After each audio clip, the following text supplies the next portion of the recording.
Morning, everybody. Thank you very much for joining us here today. Just to the panelists, I will ask you to quickly mute yourselves so that we don't have audio playback. Thank you for joining us today. Issue that came out last month, Spy vs. Spy, the New Age of Espionage. My name is Danielle Cave, and I'm the Deputy Head of our International Policy Centre here at ASPI. That's a large team of approximately 30 analysts that focuses on cyber technology and information issues, including issues like foreign interference and many of the subjects in last month's issue. So we're delighted that we at ASPI were able to host this panel, and thank you very much to you, Jonathan Perlman, for letting us do that. Assuming we can keep your attention, you'll be with us for the next 60 to 70 minutes. So please buckle in, make sure you have a coffee, tea and some snacks.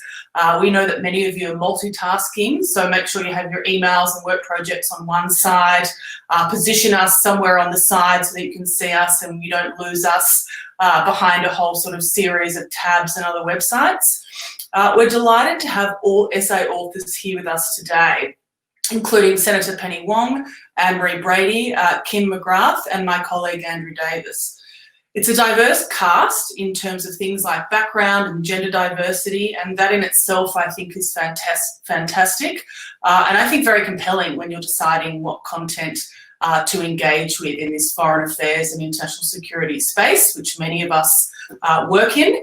And that space benefits enormously from diversity and frankly needs far more of it. And I think the fact that we had about 600 people RSVP is a real testament to that. We have a couple hundred people dialing in from Australia, but I took a quick scan at the list last night and we have participants from across Asia and Europe, the Middle East, North and South America, so welcome to all of you. I also looked at the types of people dialing in today, and it's a really great mix of government officials from more than a dozen departments and agencies. We have a lot of state government officials on the line, lots of diplomats and overseas officials, very broad representation from the private sector, some politicians, political advisors, and a ton of academics. So welcome to all of you, and I expect that we'll get some fantastic questions. In a minute, I'm going to pass over to Jonathan, the editor of Australian Foreign Affairs, who'll give us a short overview of the issue and how it came about.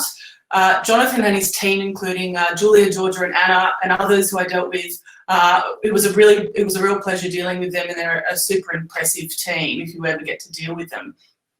After Jonathan's intro, he's going to throw things back to me, and so that we have as long as possible for Q&A from the audience, I only have one round of questions for our panellists today, and they'll have about 5 minutes or so to tackle that. I have cheated a little bit. They are sort of double-headed questions, but I have full faith that they'll be able to tackle those in about 5 minutes.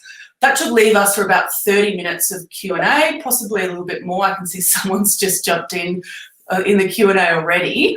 I will remind you all later in the event, but the question function should be on your right-hand side. There should be two streams. You can see people and questions. Now, on questions, I'll be focusing on the upvoted questions, which means the most popular questions. So I do encourage you to jump in, and even if you don't want to leave a question, to upvote and pick. You'll see a little arrow there, the questions that you like that you also want to see asked.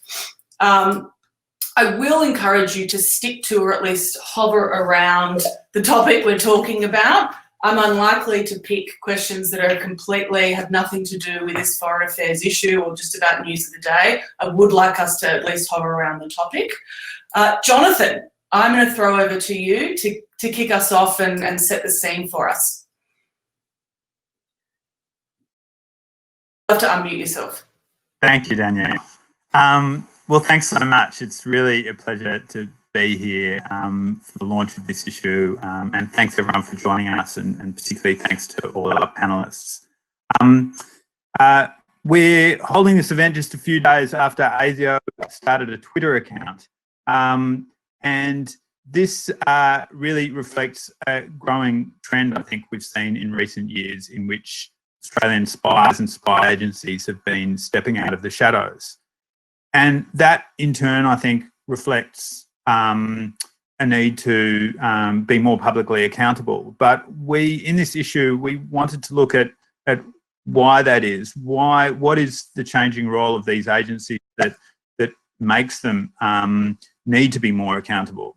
And when you start to look at that, you start to see changes in the role and size of our intelligence agencies, but also changes in the security risks facing this country, and also changes in global affairs that are driving the changes in spycraft, and also in the kind of growing shape of our intelligence community. So we wanted to look at that. We wanted to explore some of these changes to our risks and threats as a country, but also some of the broader changes in international affairs that are shaping them. So I'll quickly run through very quickly each of the pieces in this issue and how they answer some of these questions.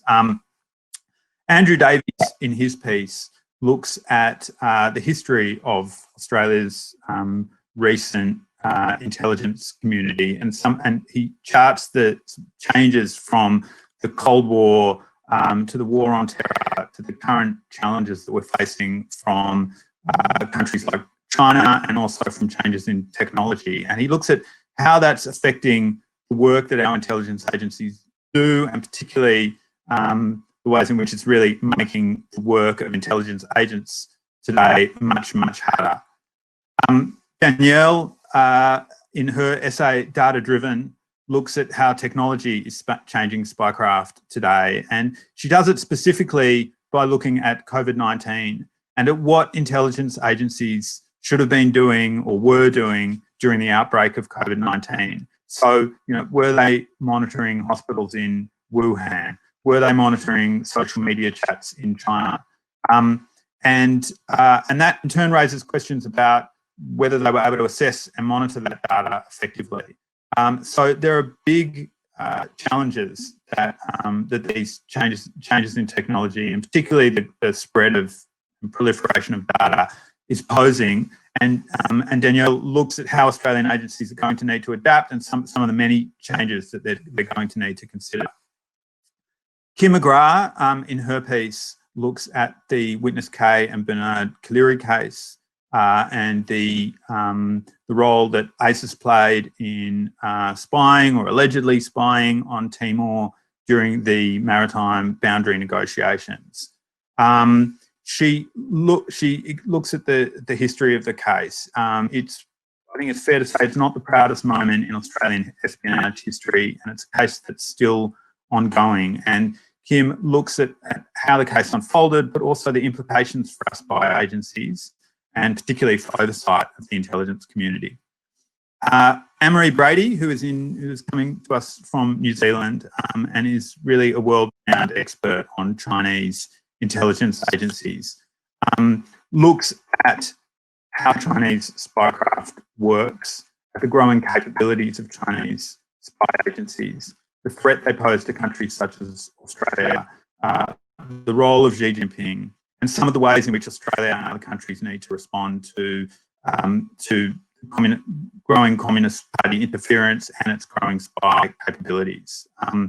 And she looks at how crucial it is for countries such as Australia and for the public in Australia to understand the way Chinese spy agencies operate. And finally, I'm delighted that we have an essay by Penny Wong, The End of Orthodoxy. It looks at how COVID-19 is disrupting the international order, the rising nationalism that we're facing, the threat to multilateralism, the intensifying rivalry between China and the US. And in particular, it looks at the urgent need for Australia to respond to some of these challenges. In a way, the positive aspect is that we can, I think, in her argument, and she looks at the need for us to adopt a more ambitious and assertive foreign policy in our response. It is not a political tract. It's an essay by someone who's a national leadership figure looking at the current challenges to our national interest and what we need to do to adapt. That is a quick overview of the main pieces in this issue. I'm delighted to be launching it with you all today, and I'll hand over to these to our contributors to discuss some of their ideas. I just want to also quickly thank ASPI and Danielle and Kelly and the team for organising this event so smoothly. So thanks very much to all of you. Thanks for joining us. And Danielle, back to you. Thank you very much for that, Jonathan. All right, I'm going to start off with my round of questions. Senator Wong, I'm going to start with you because, as Jonathan just sort of explained, you take a big picture look at Australia's place in the world, in a post-pandemic world. So I think your essay provides the perfect kickoff point for us in this panel. For those who sort of don't know, the essays were drafted earlier this year. I think at the end of last year if you were super organised, but I'm guessing most of us drafted them in the first few months of that year, which was quite a strange time to be doing that because that was when COVID-19 started spreading around the world, and in Australia we were making that shift to work from home, and they were sort of due in the early weeks of COVID, and sort of we were editing across the early months. And now 4 or 5 months have passed sort of since that time. We now know more about the pandemic than when we wrote these essays. It's led to further devastation around the world across this period of time. US-China relations have arguably declined, and the tensions appear to be more entrenched than earlier this year. And over the last 4 or 5 months, I think we've seen this sort of the emerging set of foreign affairs and security issues come to the forefront. Things like global tensions around technology and cyber supply chains, for example. And we're also now seeing more mainstream proliferation of conspiracy theories linked to COVID and not linked to COVID, something that the President of the US is not immune from engaging with, including through his Twitter account. So things are incredibly complex at the moment. So Senator Wong, can I ask you, looking back over the last 4 or 5 months, are there parts of your essay that today you would emphasise more or less, things you would double down on, for example, or issues that you would add into an essay like this going forward? So that's my first question. And then the chaser is, in this COVID-19 climate, we're also heavily focused on the challenges and the threats to Australia and our region. But there are opportunities here as well, I think, that are struggling to be heard in the noise. So I wondered, what do you see as the opportunities for Australia in a post-pandemic world? Well, thank you very much for the question, Danielle. Thank you for hosting. Thank you, ASPI, and thank you, Jonathan, for the opportunity to write. It's good to be with you all today virtually and sharing the virtual stage with such a distinguished set of panellists who know a lot more about certainly espionage and intelligence issues, so hopefully they'll deal with them. I wrote the essay, as you said, I was probably later than all of you, right? Because I was doing 28 days out of 33 isolation because I had 14 days and we had to go to Canberra to pass the JobKeeper legislation. Then I had to come back and I did another 14 days. And it was an odd experience because it was sort of writing in real time. So I'd write something and then something else would happen and then I'd have to amp up that particular aspect of the paragraph or that particular aspect in the section, in the essay. I think a number of the things that I was seeking to identify in the essay have accelerated further and faster than you might have anticipated. Certainly, in particular, I'd point to the continued escalation between China and the US and the deterioration of that relationship and consequently the disruption and challenges that brings to our region, but also internationally. So I would probably say that is an aspect that has gone in the wrong direction. And secondly, I wrote about the fraying multilateral system, and I think I identified the public health and economic response to the pandemic globally as being inadequate and demonstrating the way in which our current multilateral arrangements and lack of international cooperation have limited humanity's response. I'd probably add to it now the vaccine. I think that the sort of nationalist tendencies that I identified in the essay that others have spoken about have hardened. They are, I think I said that it's brought nationalism to the fore. Well, it certainly is at the fore. We certainly see that in the context of discussions about the vaccine. I mean, we won't it is understandable that countries want to look after their own citizens. I think the hard reality is, though, humanity won't defeat the virus until it's defeated everywhere. We have a self-interest as we're in defeating the virus across the globe, in part, not just because we're part of a shared humanity, but also because the global economy won't recover until and unless there are vast parts of the world's population who can get access to a vaccine.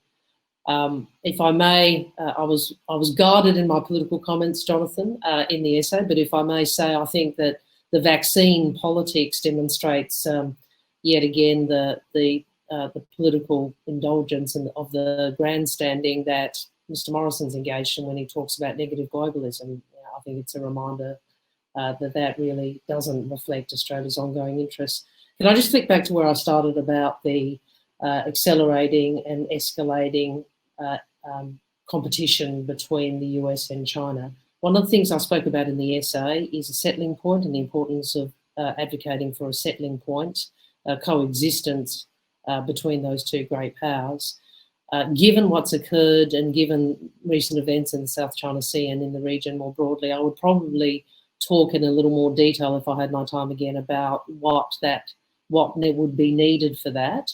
It's not just a diplomatic point, although it is that. It's also, I think, a very practical point about the need for de-escalation protocols and architecture in the regions. I think something Rory Metcalf's spoken about and others at ASPI as well.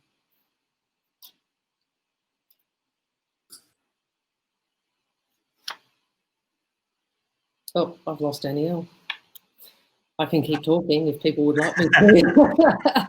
I was trying to be polite and not take up all the space. Thanks, Penny. I'll wait to see. I think Danielle is back. I am back. I went to unmute myself and disappeared from the stage. I said, I made the point that I'd quite like to get back to that issue of de-escalation in Q&A, so I'll try to make a note to get back to that. Thank you very much for that, Senator Wong. Anne-Marie, I'm going to jump to you now.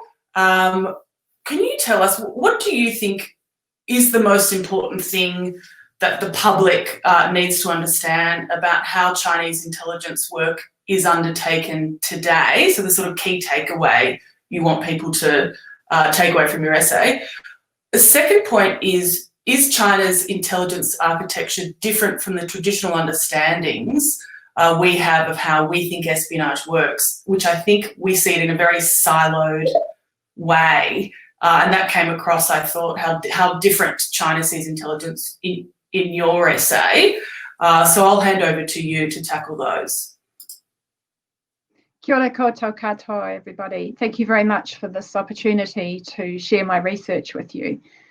So there are, I guess, two key points that I'd like to make. One is that one of the things I think that I'd like people to know about this China's approach to intelligence, or the CCP's approach to intelligence, being more precise, is it's important to understand the CCP's institutions and see it in its own terms, and not do. I've just been reading Daniel Tobin's submission to the US-China Economic Commission. He talks about this mirror imaging that we are prone to do when we're looking at China, and I've often observed that we're looking for like as like.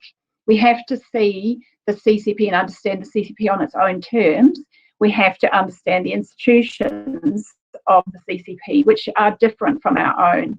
And so I'm just revising at the moment work on China's Waishishitong, which means the foreign affairs system. And foreign affairs includes intelligence, includes state-to-state relations, it includes United Front work. And the CCP has these, we could call them policy groupings, called the Shitong, that are not just top-down, they're kind of like a spider web, or use my hands like a web.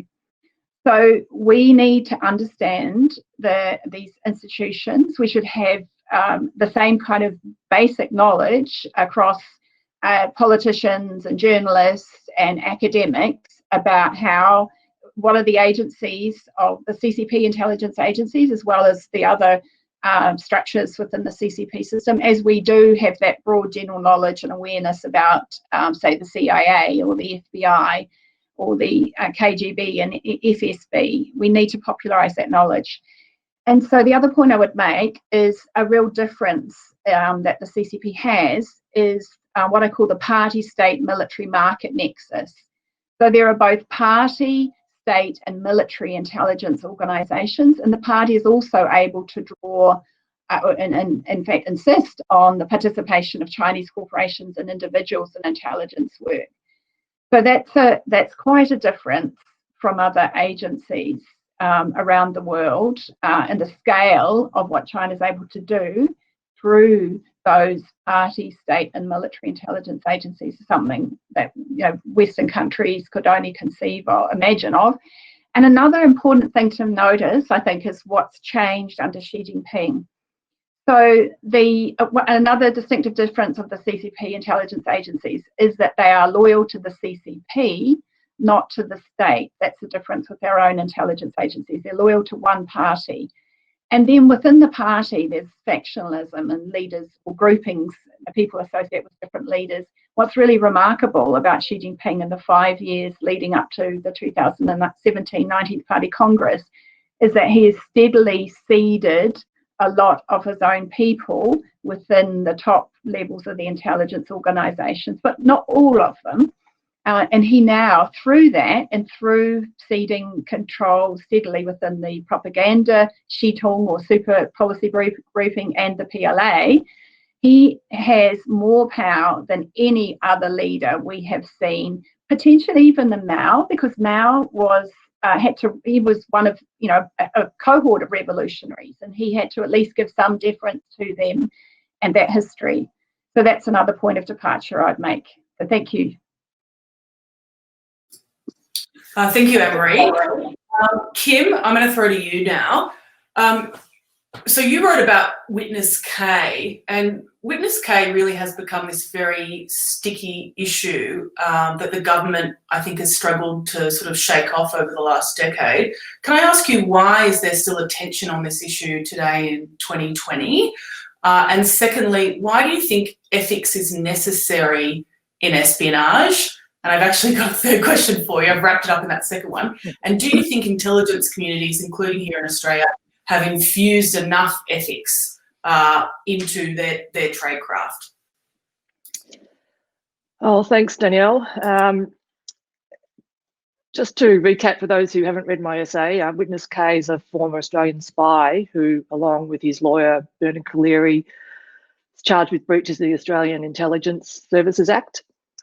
The charges relate to a widely reported ASIS spying operation in Dili, the capital of Timor-Leste.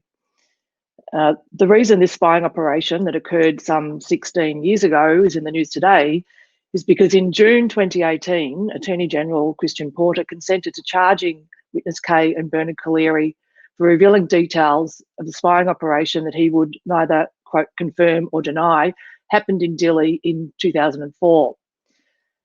In my essay, I argue that the prosecution of Collaery and Witness K illuminates the unfettered power of ministers in Australia's intelligence regime and a disturbing nexus between politics and intelligence gathering in Australia. Witness K and Collaery are charged with revealing information about an operation that may or may not have happened involving the use of state-of-the-art spycraft by Australia against the newly emerging nation of Timor-Leste. Would have been obvious to anyone in our intelligence services in 2004, when the Australian spies were allegedly sent to Dili, that the biggest threat to Australian citizens at home and abroad was a Southeast Asian extremist Islamist group with links to Al-Qaeda, Jemaah-e-Islamah. That group claimed responsibility for the Bali bombings in October 2002, in which 88 Australians lost their lives, and the bombing of the Australian Embassy in Jakarta in 2004, around the same time that the Dili bugging operation allegedly occurred.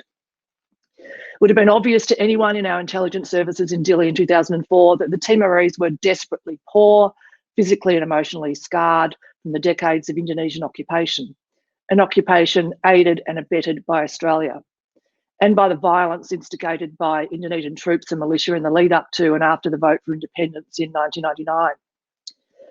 Would have been obvious to anyone in our intelligence services in 2004 that there was a massive power imbalance in the Timor Sea maritime boundary negotiations between Australia and Timor-Leste. It was a contest between one of the world's most advanced and economically successful nations and one of the world's most traumatised and economically needy nations. It was a contest in which the Timorese were arguing for a median line boundary in accordance with the principles of the UN Convention on the Law of the Sea, to which Australia is a signatory. While Australia was arguing for a boundary 2/3 of the way to Timor-Leste, based on a bogus continental shelf entitlement that had as much credibility as China's 9-dot line claim in the South China Sea. Even before the spying allegations, Australia's unwillingness to abide by the international rules-based system and agree to a median line in the Timor Sea with its desperately poor and traumatised new neighbour was unethical, to say the least. Now, if ASIS agents were involved in bugging the Timor-Leste cabinet room in Dili in 2004, I suspect they would have been shocked and appalled to discover that Canberra's sole objective was to deny the Timorese a maritime boundary in accordance with international law.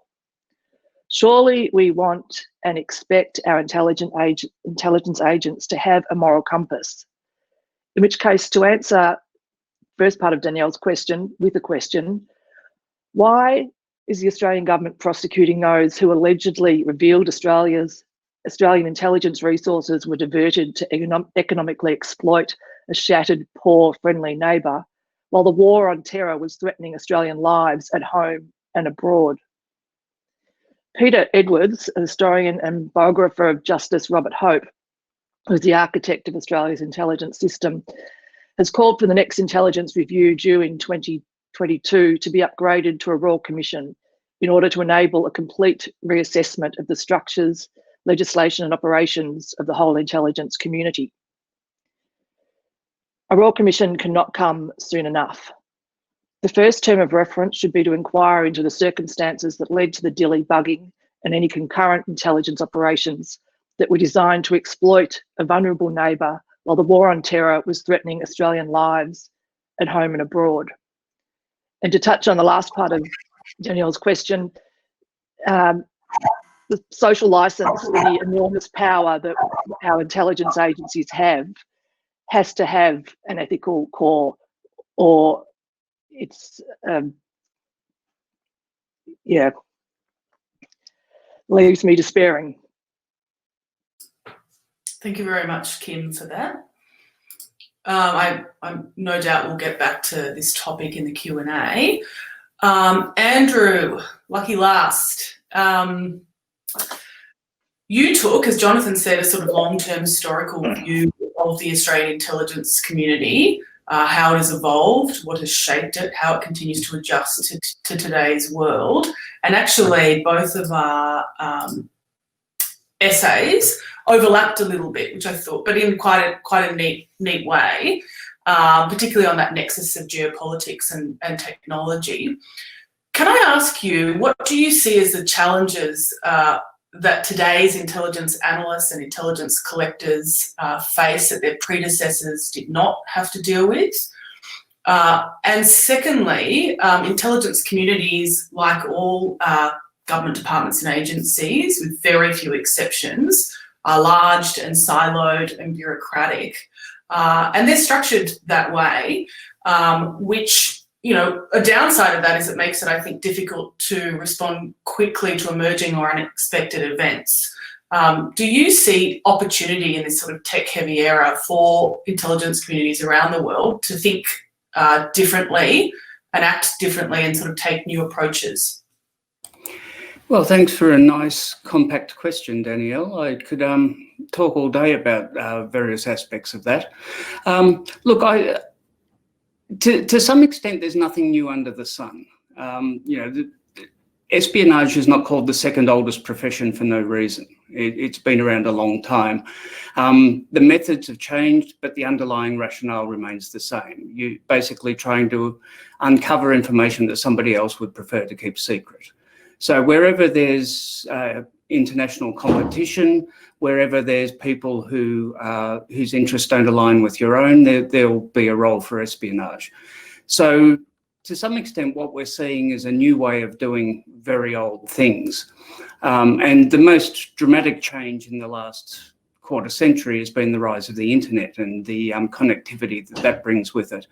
And I think one of the things that is a huge change is that the age-old game of subversion has now become something that can be done much more effectively and with much deeper reach into somebody else's population.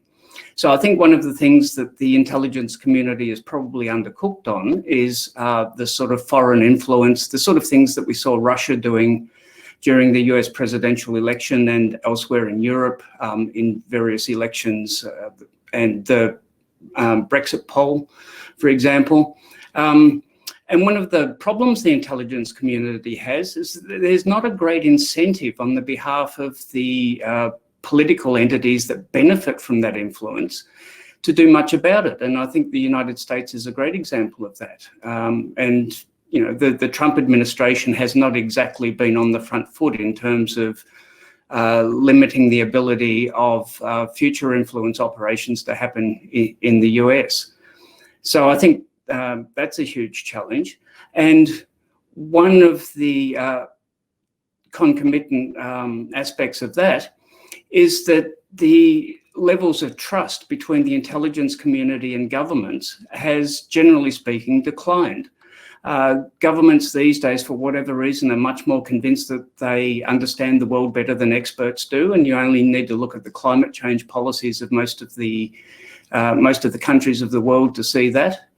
I think there's a fair amount of circumstantial evidence that the intelligence community provided warnings to the United States government in particular. That's fairly well documented now, but because of the Five Eyes relationship, you'd think that would also be true in the UK and Australia about the coronavirus outbreak that happened. And, you know, that's the classic role for intelligence, to provide strategic warning.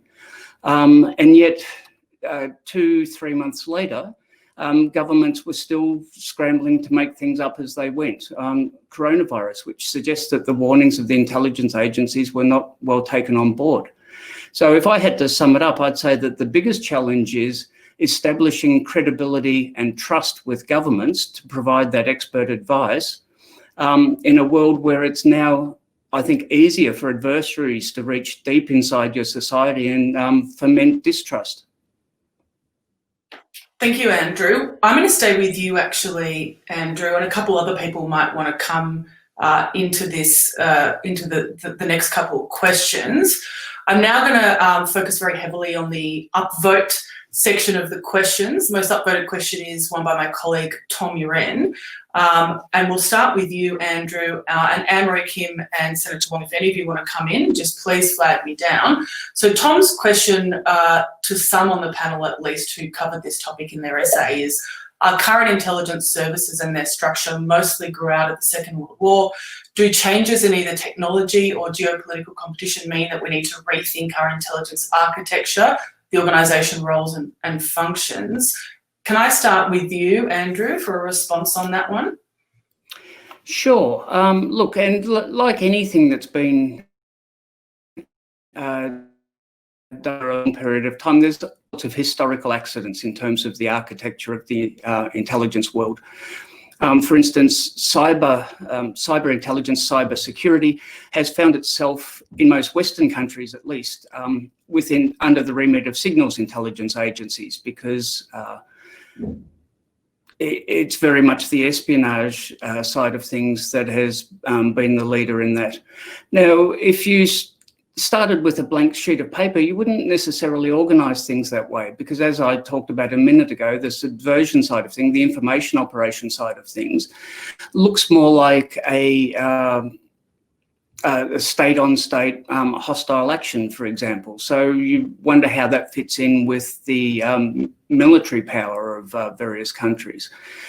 And in the US, the head of Cyber Command, which is a military side of things, and the head of the National Security Agency are in fact the same person. Now, there's an argument that says that you probably want to split that into two different roles, and there are pros and cons of all of those things. But for the most part, where people sit on an organisational chart is not as important as how effectively they work together. So it's really the links between the agencies, the links between the various roles, whether they're defensive roles or proactive roles or passive or active intelligence operations. It's a matter of having the coordination and to have the ability to bring the appropriate expertise to bear on the problems that really matter to you. So I'm not so worried about all charts. I think if 9/11 showed us anything, it was that having intelligence organisations that can't freely move information and expertise among themselves is the real problem, rather than who's who in the wiring diagram. Would anyone else, Anne-Marie, would you like to come in on this, or Kim or Senator Wong? I'd just like to say one thing. Can you hear me there? Yeah, I just have one thing to say actually about that it's really curious to me. It's actually listening to Kim talk. We've had similar big debates in our country in New Zealand about the role of our intelligence agencies and concerns about ethics and so on, and that led to major legislative change in 2017. And the problem is now, because that in that legislative change, subversion was taken out of the legislation. The term was taken out of that. So the SIS Act of 1969 was replaced by a new act that doesn't have subversion in it. So just when we actually have a really, really severe case of subversion compared to the situation in the Cold War era in New Zealand, which I have studied, where we had very minor cases of subversion, we don't have the vocabulary anymore. And so I have been arguing for a while that it's something that's really important for my government, as well as other governments, is to have a sustained public conversation about these national security issues. And of course, it's really challenging, as Penny will know. This is it's a really hard thing to say the C word in public in a critical way. So this is a challenge for us in New Zealand, is reflecting exactly on those concerns that Kim was talking about, where we do want to have that. We needed to have a public conversation about activities of our intelligence agencies, but then do we end up crippling them by our legislative changes? Thank you. Thanks, Anne-Marie. I think you're right in that it's been hard to say the C word over the last decade here. You can see that changing in Australia in lots of different interesting ways. Kim or Senator Wong, did anyone want to jump in on that question or just make a point related to a couple of these topics? Well, just a few points. I think first, yes, we need to consider whether or not how we operate as a polity, both in the intelligence architecture and culture and priorities, reflects the risks that Australia actually faces. Secondly, the point I've previously made as a member of the former member now of the Parliamentary Joint Committee on Intelligence and Security is that additional powers for intelligence and security entities ought to be accompanied by additional oversight. And the third point is the public discussion, I suppose. I have been quite open about my concern as to how the discussion about China, for example, has been conducted. It is a difficult, complex set of issues that we face as a nation in terms of the bilateral relationship and more broadly. So on that point, I think we would benefit from very clear and consistent leadership in terms of the public discussion from our political leaders. It's very easy for this discussion to get, I think, highly politicised at both ends of the spectrum. So I'm happy to expand on that further, but I just wanted to make that observation in light of Anne-Marie's contribution.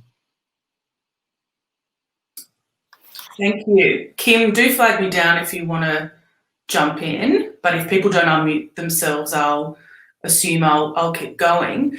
I may just make a quick point on Tom's question. I agree with a lot of what you said, Andrew. I worry that there's sort of opportunities and creativities and creative options in the intelligence community that are sometimes missed. I think there's things like more space for experimentation, which is always difficult, I think, when it's occurring in any public service atmosphere.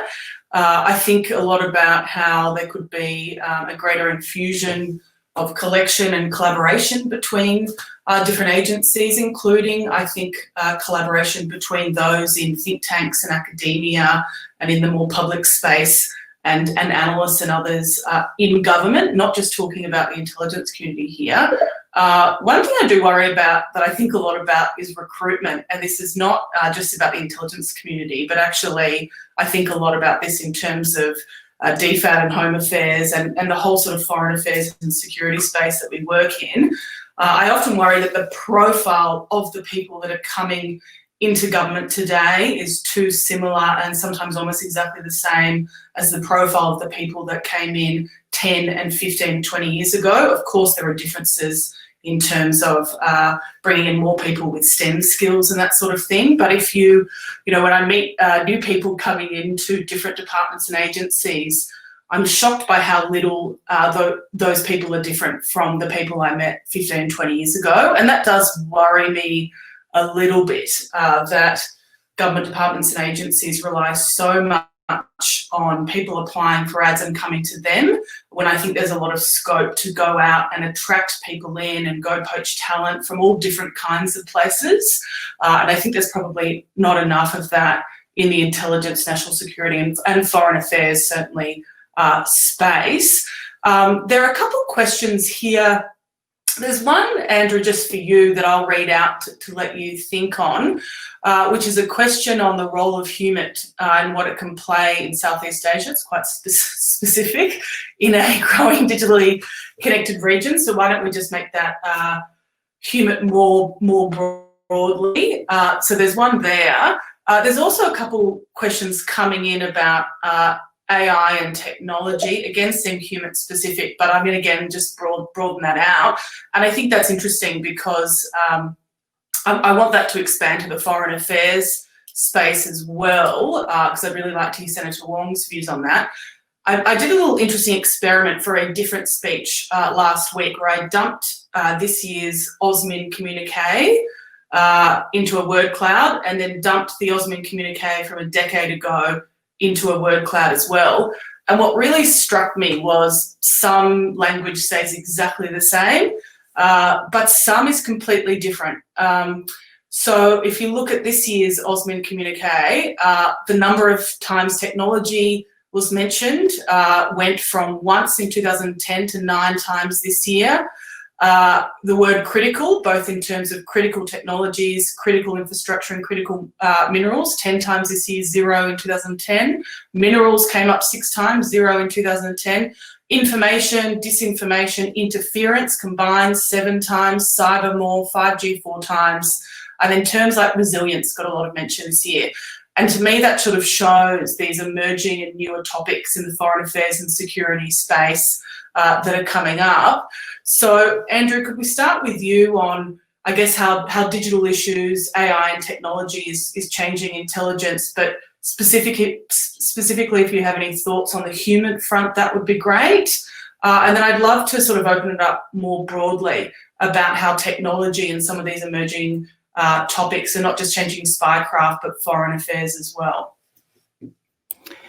Sure, I'm happy to talk about the digital world and the overlap with HUMIT. It was actually one of the essay topics I set my ANU master's students this year, so I've probably read 100,000 words on that topic in the last month or so. Look, it's tempting to say that because cyber is so ubiquitous these days, and because cyber espionage has been very successful in some realms, that it in some way supplants the age-old technique of using people. But in almost any endeavour that people are involved in, the weakest link in the system is often a human being. So HUMIT is not going to go away. One of the things that the digital world will make more difficult is the sort of what I call the Hollywood view of the spy, and that is somebody pretending to be somebody they're not and deeply infiltrating another country or organisation. And in fact, that's only one part and not even the largest part of human operations. More often, much more often, what a human operation looks like is an agent recruiting somebody within a foreign country, within a foreign government, within an organisation such as the IRA or even Al-Qaeda, to act as a conduit of information, to exfiltrate information to the outside. So, and that won't go away. Any organisation that keeps itself away from the internet is going to be an organisation where one of the most likely forms of exploitation is going to be the human side of things. But even for things like cyber operations, there's still a role for humans there, because a lot of information is not on the internet. A lot of computer systems are not attached to the internet, but you might want to access them because of the information that's on there or because what they're doing. So for an example of that was the computer system that was controlling Iran's nuclear centrifuges that was attacked by a virus probably introduced by a person with physical access to the computer systems involved. So people can actually act as an enabler for cyber as well. So, you know, the bottom line is that the increasingly digital world is not going to put the classic human spy out of business. It probably means that what they're interested in changes, but you know, the technology will do that anyway. But we'll continue to be looking for somebody in the right place to provide us with the information or the access that we need. So, yeah, the human people aren't going to be out of business anytime soon.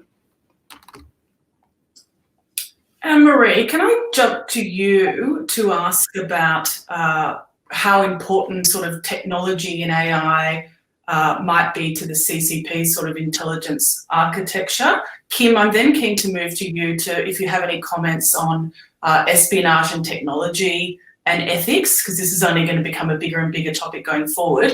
And then Senator Wong, if we could get back to those sort of emerging topics in foreign affairs where you can see that the technology, critical minerals and supply chains piece is coming, is sort of at the forefront. I'm interested to hear from you on how important those topics are going forward, and if you think that's going to take up more and more of your time now that you're sort of in your 5th year in this opposition portfolio. Do you see those, you know, are you going to have a technology advisor going forward? So Anne-Marie, let's start with you. All right, thanks for the opportunity to respond to that. It's AI is important. Yes, it is important very much in Chinese government intelligence activities, but it's one of a range, a very, very broad range of tools that are used. So, yeah, I wouldn't underestimate or overestimate it. I'd want to include that broad, very broad approach, which includes something that's been really has been neglected and misunderstood for a long time, what the party calls United Front work, and which we in Australia now you've defined as political interference. And that's kind of a tricky one, because that one involves a mix of people who are professional employees of the Chinese state and people who are sometimes working as business people and sometimes doing other stuff as well. And so that's, yeah, as I like to say, AI is important, but it's part of a range of activities that China employs. So we've got to understand the broad range of them, really. Thank you. Thanks, Anne-Marie. Kim, can I jump to you? I mean, your essay was largely about the importance of ethics in espionage. How important is it, do you think, that as technology and the proliferation of cyberspace makes it easier for countries, I suppose, to collect intelligence, more data, and to collect more quickly? How important is it that ethics is a part of, I guess, that sort of not broader collection, but going forward, you know, as these issues become key to the community, how much do they have to sort of infuse ethics into that? Yeah, I mean, I think it's a related part of that question is what sort of do we have adequate oversight of our security and intelligence agencies to be confident that they are acting ethically? And, you know, the Timor case is a standout for, you know, unethical conduct. And then the whole history of that saga there's still a massive cover-up happening there in terms of, I've been trying to access documents from the National Archives from back in the 1970s to do with maritime boundary negotiations that in 2020 I'm still being told would be a threat to Australia's national security. And the problem with that today is that given the history of that issue and given what's happened to Bernard Collaery and Witness K and their prosecution, it doesn't build any confidence that the people making these decisions in these agencies are acting in Australia's national interest. It seems more that they're acting to cover up their own mistakes in the past or embarrassing possibilities playing out in the future. So my concern is that we need to ensure that there is adequate oversight. So all this new technology that our agencies have got access to and that are, you know, submitting to Australian citizens and hopefully occasionally the people over, you know, that are actually a threat to us are being used in a way that is truly in our national interest. And I think that goes to Senator Wong's point about the need for improved parliamentary scrutiny of our agencies. Thank you, Kim. Senator Wong, I'm going to come to you now, and there's two things I want to ask you. One was a question in here that just disappeared, but I'm going to try to find it. First was, you know, you've held this this position now for 5 years in the Shadow Foreign Affairs portfolio, and in that time, the world is changing, and the topics you get across, I imagine, are broadening and evolving. So how important are some of these emerging topics that we've sort of touched on today? Technology, AI, critical minerals, foreign interference. And the second question, and I'll remind you when you finish because I'm just sort of throwing it on you here, is there's a question from Marcus Haynes, which says, is there a role or possible future trend for states like New South Wales and Victoria to be responsible for foreign influence and espionage within their jurisdiction? Is intelligence work going to shift from a federal responsibility to more of a shared responsibility with the state? So do you want to tackle that first one I asked you first, and then I'll remind you of that question when you finish in a couple of minutes. Okay, thanks, Danielle. They're not exactly small questions. Thank you for reminding me that I'm in my 5th year in opposition in this portfolio. So I haven't had the opportunity to be in government in the portfolio and how that is, but that is as it is. Can I go back to start with your observations about your word cloud for the Osmin statement and say I think that reflects the new landscape we face.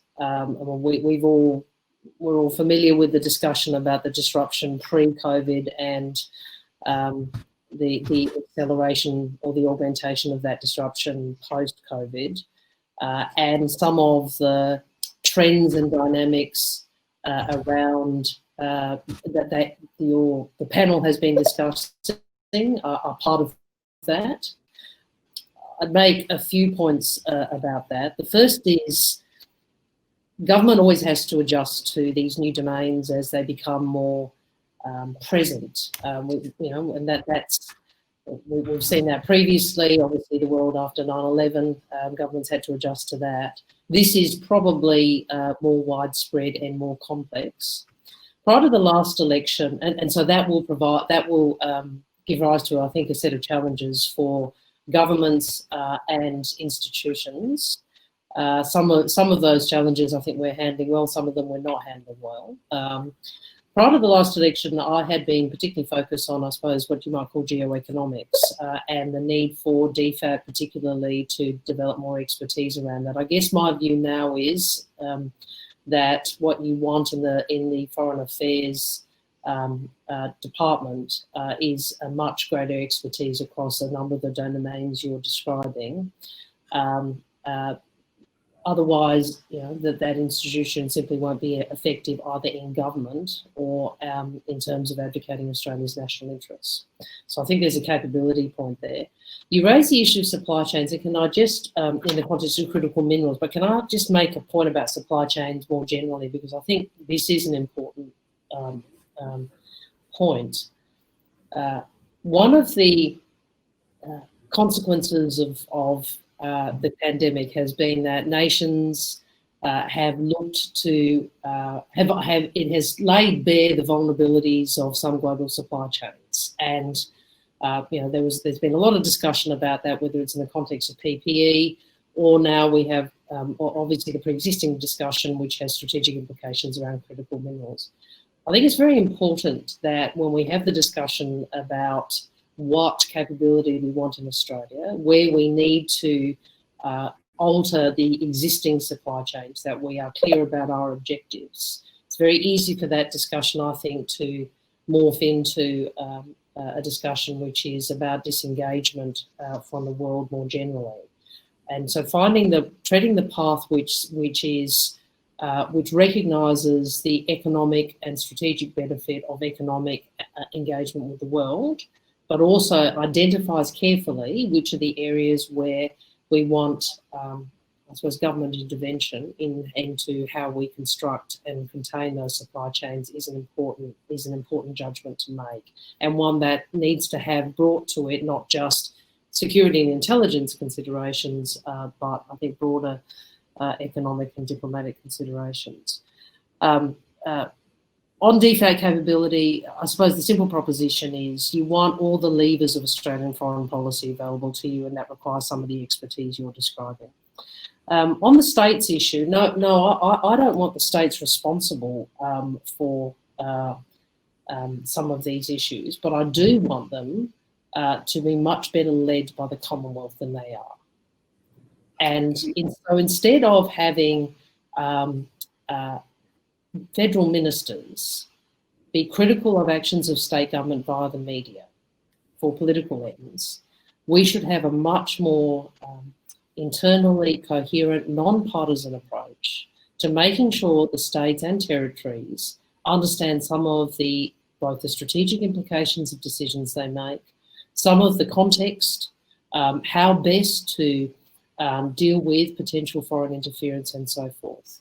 So rather than hiving off responsibility, I guess what I'm saying is this should be and is a federal government responsibility, and we should recognise the challenges and vulnerabilities that states might face in this world, and government should be much more forward-leaning, I think, in constructive engagement with the states to ensure that they both have the understanding and the capability to manage these issues.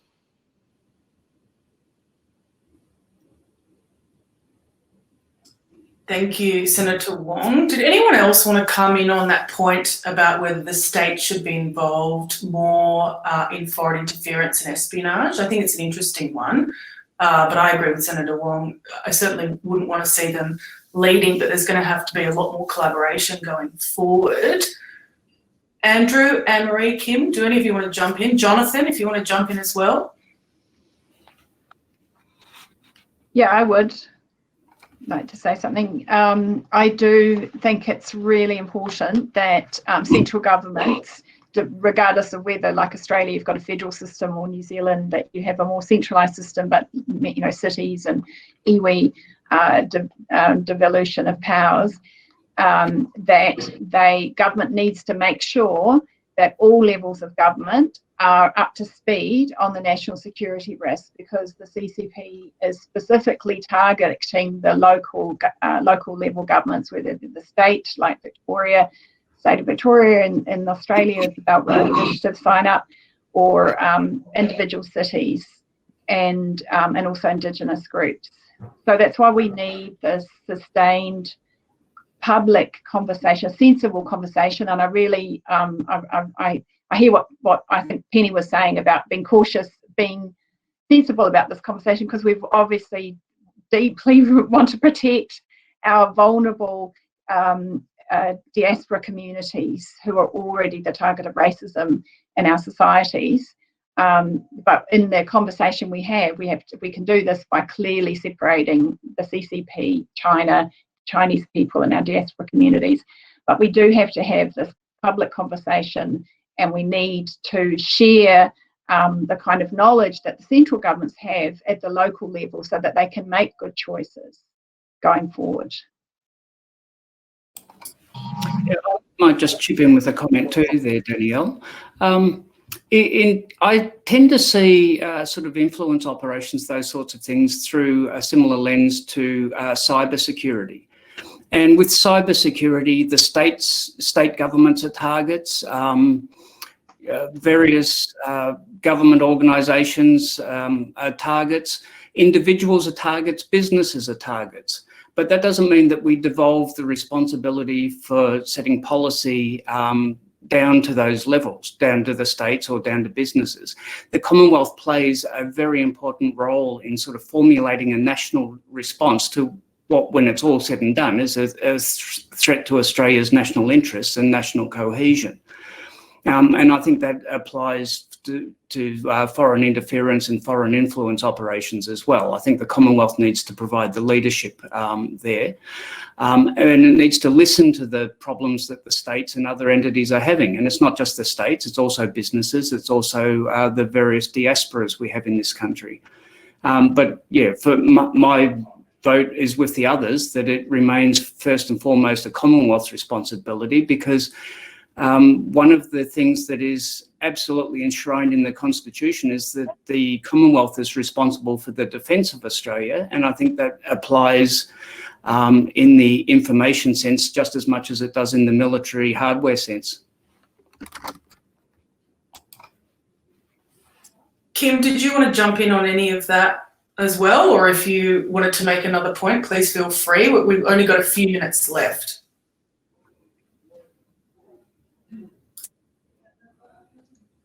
The only comment I'd make on that is that I think there is a very Canberra sort of centric culture in the agency. So I don't know how there clearly is a need for more outreach. And I think your point earlier, Danielle, about the same sort of people in the, from 20 years ago that is a very valid one from the research that I've done, that there's a very inward-looking culture and a group think that you can see, particularly when reading through files in the archives, but right up to today, that needs constant reflection to ensure that it's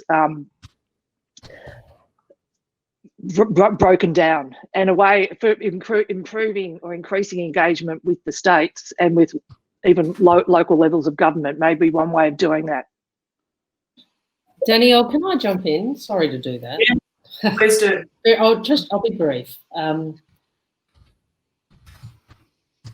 The foreign policy, security issues, strategic issues are much more a part of our present politics, our present outlook than they have been for some time. And the issues are widespread and complex. I think the 2 points I would make is we talk a lot about resilience in the face of these changes and challenges and disruptions. A key component of resilience is our people.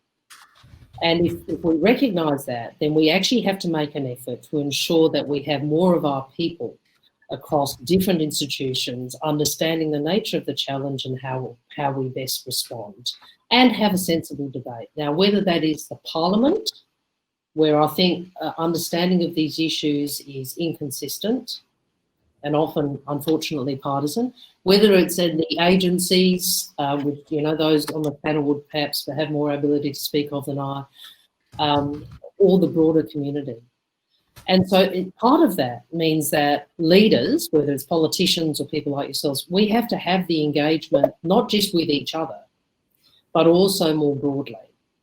We have to do both. And I think if I had one exhortation is that the people probably listening, and certainly the people on the panel, we want engagement between people, yourselves and government, yourselves and parliament, and we also need, I think, a much stronger engagement to frame some of these issues for the Australian community, because resilience requires that engagement and that understanding. Thank you, Senator Wong. I think that's actually a perfect place to sort of finish up here. I can see the numbers starting to drop off, and we sort of knew we would finish between 60 and 70 minutes. I think that point about inconsistent knowledge in Parliament really could be applied anywhere. And I think that's why this issue is so important, because it talks about challenges and opportunities and issues that some of which are rarely discussed publicly and do often stay in these Canberra circles that we talked about. And I mean, I for one felt nervous taking this on and was incredibly careful that everything I had was, you know, diligently footnoted, and, you know, because these issues aren't discussed very often. So congratulations, Jonathan, for putting together this issue and pulling it all together. And as I said, you have a fantastic team, and we're all really grateful to be a part of it. And thank you very much for our panellists for joining us today. I know we were sort of jumping around between lots of different issues, but I hope we sort of pulled it together there in the end. And actually, we do touch on a lot of similar things in our essays. So thank you, Senator Wong, Anne-Marie, Kim, Andrew, and to Jonathan for letting us partner with you on this event. And thank you for everyone who joined us today. We still have about 300 people online, which is fantastic. It will be up soon on YouTube for those who missed it. I hope everyone has a fantastic day, and we'll see some of you at our next event. So thank you very much. Thanks, Danielle. Thank you, everyone. Thank you.